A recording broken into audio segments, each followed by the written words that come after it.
Hello, guys. I'm Shane Davis, 20-year comic book veteran. I'm here with Yanzi Lynn, my beautiful wife, also co-creator, working on awesome books at Nine Lives Comics, like Inglorious Rex, Starlight Cats, stuff like that. I'm sure you guys have heard of it. We have our new book, Anatomic. We have our new book, Anatomic, that we do have a pre-sign up before we launch. So please go over there, check that out. You'll get access to secret tiers, a lenticular card, and all that, and it's free to sign up. And when the campaign's there, you'll get able to unlock a lenticular card specifically for you. Now, we're going to talk about the American comic book industry because we have been following the Diamond bankruptcy and stuff. And this seems to have constant twists and turns and is becoming like a really big, drawn out drama. It's convoluted. And something so convoluted is an auction and bankruptcy and transparency and all of this. It's almost like a Netflix documentary getting ready to happen. I can't really understand it. I'll be honest. Nobody does. That's the problem. But let me try to boil it down. Alliance won the auction. And then from there, Diamond didn't want to sell it to them. Alliance tried to freeze the assets of Diamond because they technically won as the highest bidder. And then Alliance let go of it because they saw like some books. And then basically now this second bidder, which is Universal with somebody else, is coming in. And that's not Universal like Universal Studios. It's another distributor. Pop culture stuff. Basically, let me explain. A lot of pop culture specialty people are trying to buy Diamond. Mhm. Why? Because of the customer information, the retail shops, they get all the info.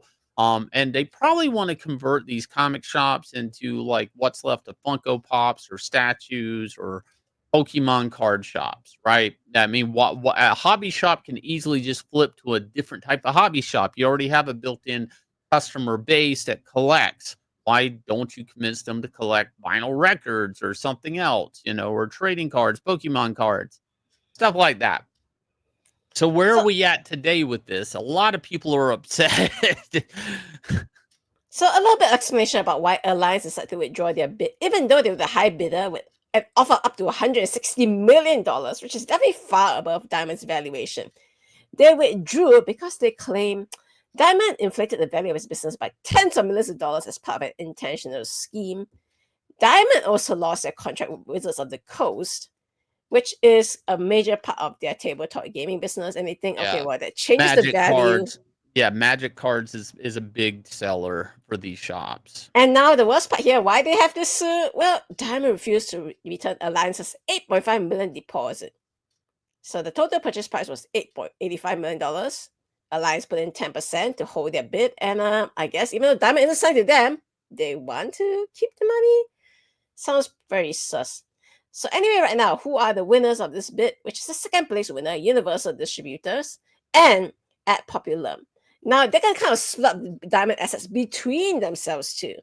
So Universal Distributors will get the tabletop gaming aspect of Diamond, which is pretty high value, Yeah, like yeah, plus yeah. 50 million. And then at Popular will get everything else, which is the distributor, the book distributor, Diamond Select Toys and Collectibles, and so on and so forth.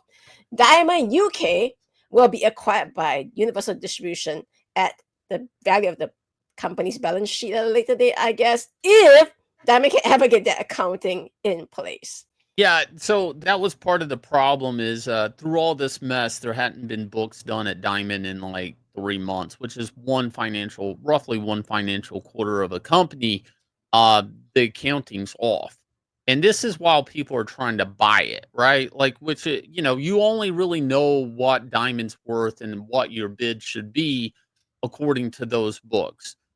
Now, we're going to go through what some people are saying about this. And some of these people are going to say one of the things they don't like is Diamond kept telling people it's business as usual. And that always struck me that was what Diamond was telling everybody, basically, publishers, retailers, is don't worry, it's business as usual. Now, for the normies that don't understand, Diamond basically hold your money for about 3 months, whether you're a publisher or you're a retailer in when that LFOC, maybe it's not 3 months, maybe it's 6 weeks is LFOC. but they have to commit to those orders, and that's their diamond bill. And they could technically comic shops be giving money to Diamond and not eventually, if the curtain falls, they don't get their product. And Diamond could end up holding a bunch of people's money in bankruptcy and on the way out. The business as usual thing is never set right with me. I mean, you want to think the best case scenario, but as you're filing for bankruptcy, you can't tell everybody that's involved with you it's business as usual because you weren't bankrupt before. So it's not business as usual. Now, we're going to go through some comments here just to let you guys know what people are saying or thinking that actually have to deal with this on probably a retailer level slash publisher level. Well, this is an interesting thing, you see. Aside from everyone saying Diamond has kind of left us in the dark in terms of communication, there's a sentiment echoed by retailers saying, we cannot rely on the direct market only anymore. We must expand into other areas in order to get our product out and into the hands of our customers. So there's a kind of, this is just a nice way of saying comics ain't selling, yo. We need to diversify. Oh, metaphorically, they're saying the Titanic's sinking, and now those lifeboats look really good. And every now and then, there's been like an incentive from DC Comics, and I've talked to publishers that were dealing with it to get books, say, in Walmart and stuff. And it all looks good on paper, but the reality is a lot of these big box stores don't want perishable comics, meaning they get a bend in them or something. Nobody wants them. You know, the comics, believe it or not, are pretty flimsy, right? Compared to most books you look at in the bookstore. It just bag and boarded books, that stuff, it doesn't work. I've seen books a million go all in trying to order variant covers from Image Books and other books that were bagged and boarded, and they just sit there and they collect dust because nobody can flip through them. And I know everybody wants to get into Walmart and Target, and I've actually been part of publishing initiatives for Target when I worked on Marvel Age Spider-Man. When you get into those big box stores, they have a list of requirements. They want to start telling you what type of content is in that book. Walmart asked Bob Wayne if they could get rid of Dr. Manhattan's dick in The Watchmen. And he had to have a conversation. No, we can't actually change the book per the contract that was forged with Dave Gibbons and Alan Moore. Like, these stores are going to want to dictate the material to some degree, and they're actually going to want material, just like with Hasbro. They're going to want exclusive material. Hasbro right now lines of exclusive Transformers and GI Joe and exclusive figures to Walmart just to get in the store. I mean, that's the type of power they have. And it's funny because a lot of retailers don't support the idea of going into these big box stores. And they actually protest, like when DC was putting comics into, Walmart. And it's funny to hear people now in Diamond's bankruptcy actually pray for that to happen. Another thing that was said here is basically asking for creators to consolidate because it's admitting that we're at a point in time where direct to consumer is an issue. And it's more and more likely that people are getting their material from direct to consumer, like say buy a book from Nine Lives Comics and it goes out to you the next day. All you have to do is go to Nine Lives Comics and check our shop over here, and it ships to you next day. And this is a big problem for people that you can do this as a comic creator now with the internet. And we've been doing it for years and without Diamond support. And, we're not going under or going bankrupt or anything like that. So we have merchandise, we have comics, you guys can shop all that. That doesn't actually work for a lot of these guys. And the idea that we're going to consolidate and try to forge a new direct market, just it's not realistic. I love a comic shop. Don't get me wrong. But, it's almost like a rudderless boat at this point.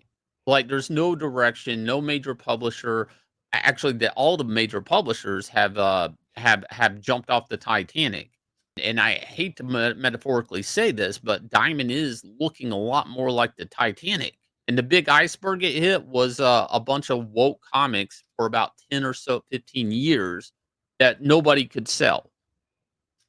So let me That point out this other series of comments from Lewis Bright Raven here, where they say, I don't see where they have assets or external means to extend the distribution net beyond the so-called comic specialty store market, referring to the bid winners, which is Universal and Ad Populum. They actually want Alliance to win the bid. Why? Well, the direct comics retail market has proven to be greatly diminished in scale over the past 3 decades, and there are known to be considerable percentage of the group who are in dire debt back to Diamond/the publishers themselves. Alliance has those resources and retail connections outside the direct market, and could have, given the time to properly assess things, work with the right people to build a proper model to get comics back into the mainstream, which in turn would then be used as a level of marketing to direct customers back to the specialty stores. So these guys are basically saying, we're kind of tired of selling only comics the way that you guys have been telling us to sell comics for the past few years. Maybe we need to turn into this kind of pop culture specialty stores, which is what we said Alliance Entertainment was going to do. And then get all the normies to come in, and then maybe then they'll see the comic book. Yeah, it's a difficult situation in my opinion because like the reality is like Marvel and DC and major publishers want to dictate your buying habits, and they have for years. That's why they keep going back to new number ones and event fatigues and event ideas and jumping on and jumping off points and it's really, even though they're getting diminishing returns, they want to dictate the next big thing. And I don't know, the American comic book industry right now, the talk of the town is really like things like Transformers and GI Joe. It's not even like what's happening in Batman, except for like the absolute Batman stuff. Like the major lines are almost kind of like boring and nobody cares about. The apathy has really set in, and there's no way to rekindle the fire that I believe is the direct market that we knew, and there's no real leadership to dictate what the new direct market would look like. If anything, it's going to be a free for all. And I think we've already saw everybody's decision in that free for all, and that's every man for themselves. Everybody go strike a deal with Penguin Random House and hope Penguin Random House really cares enough to ship single issues out to people. Because when Diamond goes under, they're not competing with business anymore, for single issue distribution. They could just say, yeah, maybe 58 books a month. Maybe we should kick it back down to 20. And the major publishers will just have to go along with it, right? I don't know. It seems like a doomsday situation for the direct market. And I hate to actually say that. And I have tons of retailer friends that have been, they're quick on their feet to deal in other collectibles, back issues. I had friends that during the shutdown and COVID that they actually made more money than they normally did just by selling back issues and mailing them out and going to the post office. So a lot of retailers have learned real quick to trade in old comics rather than new comics. And that ain't helping the direct market or any type of new or the new owners of Diamond. Like that's not helping anybody. That's not helping Marvel publishing. It's not helping DC Comics publishing because unless they're making an omnibus or a new trade, they're really not making money off that old stuff. I mean, when these comic shops are selling old back issues of Ghost Rider or Captain America, Marvel isn't making a dollar off that. They made that money if that book was printed in 1988. They made their money in 1988. So the comic collectible and people bagging and boarding old comics has really preserved these things to become like this. That's the collectible now is old back issues, and a lot of these shops have already converted to it. Me and Yanzi, how many times have we came across shops that all they sell are back issues? Dude, we came across a store that did exactly that, selling nothing but back issues, and people said, you guys are just lying. And meanwhile, our regular comic shops shut down because they were like, yeah, we can't sustain it anymore. So, hey. Although we thought it was a joke because they shut down on April 1st. We thought it was a joke, but no, they shut down on April 1st. It was not April Fool's. And the weird thing in all of this happening with Diamond is there's been X amount of time for everybody to pivot and move like we've seen. DC Comics was the first to leave Diamond, then Marvel, and begrudgingly Image eventually did after condemning everybody that left Diamond. And it's almost like it's a self-fulfilling prophecy. And I've always used the metaphor that the direct market is like a circus tent. And all these publishers are like the pole holding up that tent. You start pulling a big pole out. Well, the weight of that tent is now held up by, say, Dark Horse, Image, Boom, IDW. And the weight, and another pole leaves, and that's more weight on the other guys. And these big poles left. It was just a matter of time before this tent comes crumbling down. And now people can't even really understand what is in the tent anymore. What's worth saving? Is this going to be liquidated?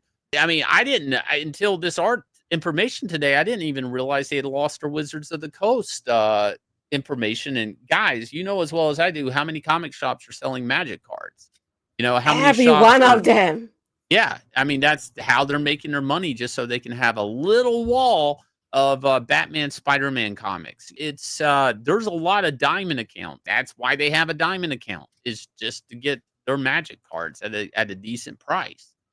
So I don't know, guys. You let me know down below. What's your thoughts of the direct market in the future? Is it looking good? Is it looking bad? Is it time for some really good creative heads to come together and reforge the new market? Or is it just going to, I don't know, peter out? If you guys will hit like, subscribe, ring the bell for notification, please don't forget to go sign up. And check us out over here on 9 Lives Comics, of course. And I'll leave you guys with a trailer for Inglorious Rex. And we'll catch you guys again with another video.